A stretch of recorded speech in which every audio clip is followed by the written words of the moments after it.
ঈদ মুবারক, ঈদ মুবারক, ঈদ মুবারক, ঈদ মুবারক। সবাই ভালো থাকবেন, ধন্যবাদ। কুমিল্লার অন্যতম বৃহৎ মানবতাবাদী প্ল্যাটফর্ম একতাই শক্তি সামাজিক কল্যাণমুখী সংগঠন কুমিল্লার পক্ষ থেকে 2 শতাধিক পরিবারের মাঝে ঈদ উপহার বিতরণ করা হয়েছে। কবি নজরুল ইনস্টিটিউট কেন্দ্রে ঈদ উপহারের অনুষ্ঠানটি আয়োজন করা হয়। বলবো আমরা আসলে বর্তমান সময়ে কুমিল্লার যে মানবিক সংগঠন বলেন বা স্বেচ্ছাসেবী সংগঠন বলেন, একতা শক্তি দীর্ঘ 15 বছর মানুষের কল্যাণে কাজ করে যাচ্ছে।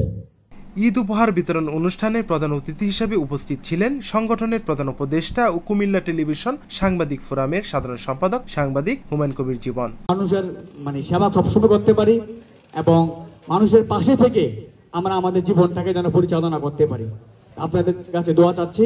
এ সময় বক্তব্য রাখেন বিশেষ অতিথি সংগঠনের প্রতিষ্ঠাতা সাধারণ সম্পাদক সাইফুল ইসলাম সাগর। খাদ্য সামগ্রী বিতরণকালে সংগঠনের নেতৃত্ববৃন্দ উপস্থিত ছিলেন। নাফিউল লিকসন, দৃষ্টি 24।